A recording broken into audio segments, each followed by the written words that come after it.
Tsunoda finira-t-il chez Red Bull avec Verstappen en 2025? Alors il a été nommé pilote de réserve pour l'année 2025, Yuki Tsunoda. Donc c'est assez étonnant vu qu'il est déjà titulaire chez Racing Bulls. Donc ça veut dire que s'il y a un remplacement à faire, si Max est banni une course, ou même si Lawson ne donne pas satisfaction, c'est donc Tsunoda donc, qui sera promu chez Red Bull et bah, du coup... Alors si c'est Lawson qui fait pas affaire, il reviendra chez Racing Bulls. Sinon, bah, ce sera un nouveau qui montera. Hein. Racing Bulls a également révélé son pilote de réserve, c'est Ayumu Iwasa. Iwasa concourra en Super Formula pour la deuxième année de la saison prochaine, ce qui signifie qu'il ne sera pas dispo pour tous les week-ends de course. En fait, il manquera au moins 3 courses. Sinon, il y a Arvid Lindblad, qui sera un bon choix. Lindblad va participer à des courses en Nouvelle-Zélande pour tenter d'emporter le titre et gagner suffisamment de points pour obtenir une super licence. Ok, bon, je pense que au final, Red Bull veut quand même s'assurer qu'il y a un pilote correct dans la deuxième voiture. Si Lawson ne fait pas l'affaire, ou s'il se crache trop, ou je ne sais quoi, ou s'il s'entend pas avec Max, il va être regardé chez Racing Bulls, et Tsunoda montera quoi. Bon, et si, par bonheur ou malheur pour certains, Max est banni une course, eh bien Tsunoda ira faire équipe avec Lawson chez Red Bull pour cette course, et bah ça sera sûrement Iwasa qui remplacera Tsunoda chez Racing Bulls pour cette seule course. Ouais, je vois ça comme ça, moi. Ouais, ciao. Alors justement, on parlait d'Aston Martin en 2026, qu'est-ce que ça va donner? Eh bien, apparemment, Honda admet avoir des difficultés à développer le moteur 2026. Donc on rappelle qu'ils seront chez Aston et pas chez Red Bull. Alors, Koji Watanabe, président de Honda Racing Corporation, admet que le développement de la nouvelle unité de puissance de F1 pour Aston Martin n'est pas facile, alors que la nouvelle réglementation entre en vigueur en 2026. Produire un moteur compétitif semble déjà être une tâche ardue. Interrogé par planetf1.com sur l'évolution des développements de la nouvelle unité de puissance de Honda pour l'année prochaine, il a répondu: on a du mal maintenant. Nous faisons de notre mieux pour montrer le résultat de l'année prochaine. Tout est nouveau. Le moteur est un nouveau, très compact, dont nous avons besoin. La batterie est légère aussi, c'est pas facile à développer. Et aussi le petit moteur avec la grande puissance, tout est très difficile. On fera de notre mieux. Ah, je les sens pas, eux. Je sais pas, ils vont se rater. Ils vont se rater, on va entendre du GP2 Engine, là. Putain, Alonso, s'il se rate encore, il va péter un plomb. Il va maudire toute sa vie Honda, en fait. Vraiment, parce que là, il y a Newey, quand même. Newey, je pense qu'il peut pondre un bon châssis 2026. Mais si le châssis 2026, aussi bon qu'il soit, est bridé, si on peut dire, par le moteur pourri de Honda, il va péter un câble. Mais après, je comprends rien. Franchement, le mec pensait s'être débarrassé définitivement de Honda quand il s'est barré de la F1, une première fois. Ah bah là, regardez. Honda qui revient lui gâcher ses dernières chances peut-être de victoire en 2026. Oh là là, ça serait vraiment le scénario catastrophe pour lui, quoi. Bon, on verra, peut-être qu'au final ils arriveront à faire ce moteur comme il faut, mais on se souvient que quand même Honda, en début d'ère 2014, c'était pas trop ça, hein. Ils ont eu beaucoup de soucis de fiabilité et de performance. Bon, peut-être que cette fois ça ira mieux. Ciao. Adrien Newey, à propos d'Aston Martin, je me concentrerai sur la voiture 2026, nous dit Adrian. Ouais, on s'en doute. Il ne fait aucun doute que Lorenz voudra que je sois un peu impliqué sur la voiture de 2025. Quant à savoir si je peux vraiment porter quelque chose, je n'en ai aucune idée tant que j'ai pas commencé. Ah, il dit ça, mais bon. Il doit quand même avoir les grandes lignes de la voiture 2025 et comment potentiellement l'améliorer. Bon, de toute façon, 2025, faut pas s'attendre à des miracles, hein, de la part d'Aston Martin. Ce serait une année de transition. Adrian Newey ne fera pas de miracle en 2025. Bon, maintenant, en 2026, faudra voir. Mais le problème, pour eux, c'est pas forcément le châssis, c'est le moteur. Est-ce que Honda sera en mesure de pondre un moteur puissant? Parce qu'on rappelle que Honda va motoriser une seule équipe. En 2026, ce sera Aston Martin et plus Red Bull, qui part chez Ford. Donc du coup, bah écoutez, le mystère reste entier. Mais moi, je vois bien Aston Martin se battre vraiment dans le midfield quasiment toute la saison, quoi, en fait. Hein. Je suis même pas sûr qu'ils finissent 5e du championnat constructeur cette année. Ciao. Non! Non! Johnny! Ne quitte pas les commissaires, Johnny!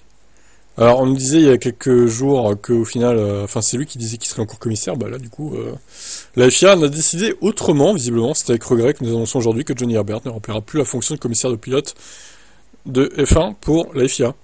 Johnny est largement respecté et a apporté une expertise inestimable à son rôle. Cependant, après discussion, il a été mutuellement convenu que ses fonctions de commissaire de la FIA et celles de commentateur dans les médias étaient incompatibles. Nous le remercions pour ses services et lui souhaitons une bonne chance dans tous ses projets. Plus tôt dans la semaine, il a été rapporté qu'Herbert continuerait à être actif en tant que commissaire, qu'il remplirait ses fonctions lors du Grand Prix d'Australie. L'organe directeur est depuis revenu sur cette décision. Étonnant, alors que Max Verstappen est menacé d'un race ban, on lui enlève une épée dans le pied, parce que Johnny Herbert n'était pas tendre avec lui, il n'hésitait pas à lui mettre des pénalités, enfin à être d'accord pour qu'on lui mette des pénalités, en tout cas ça reposait pas que sur lui, hein, évidemment, mais lui il votait en faveur à chaque fois. Voilà, c'est un peu dommage, un peu décevant de la part de la FIA de faire marche arrière du coup. On a peur que Max soit banni, alors ciao. Sainz Senior était trop dur avec Carlos dans son enfance. Ah ouais, ah bah, un point commun avec la famille Verstappen du coup. Alors Carlos Sainz Senior, les casseroles ressortent là, ça y est. Putain, c'est qui a déclaré ça? Bah, c'est lui-même en fait. Dans un podcast, il a parlé de son rôle dans la carrière de Carlos Junior. J'essaie de le conseiller comme n'importe quel père et petit à petit je l'accompagne au moins. Et je suis moins présent et maintenant je vais à 6-7 courses par an. J'essaie de profiter des moments où tout va bien et il sait que je suis toujours là. Plus tard, il a ajouté que quand je vois quelque chose qui me plaît pas, eh bien, il sait que je vais décrocher le téléphone et je vais lui dire pourquoi, parce que je pense que je dois lui dire.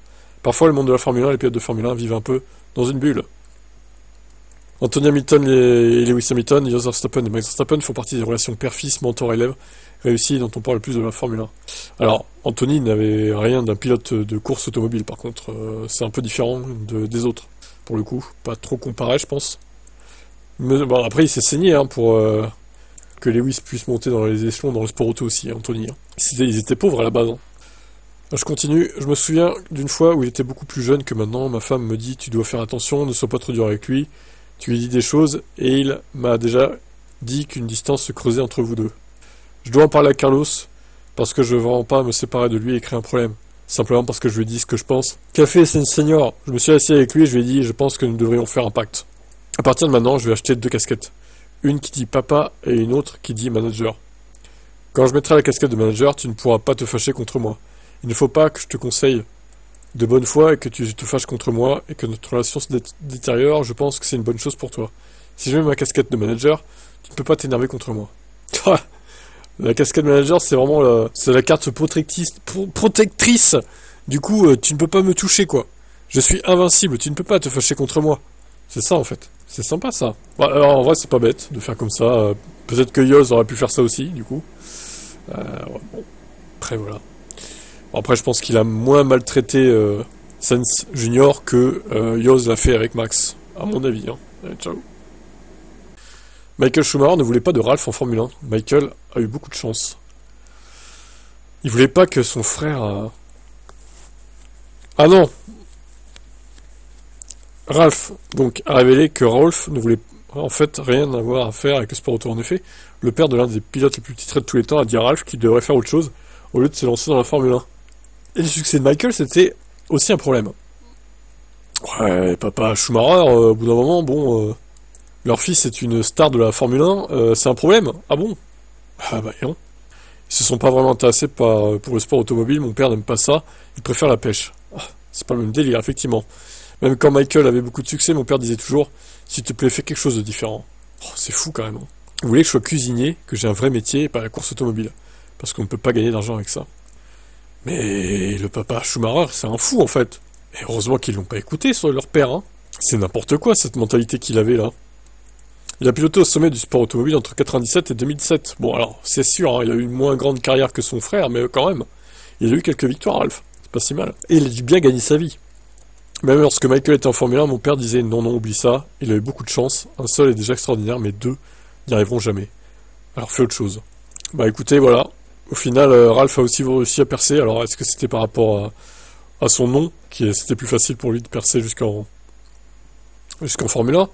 Peut-être ça a joué, hein. Bon. Après, bon, c'était pas une tanche non plus, Ralph.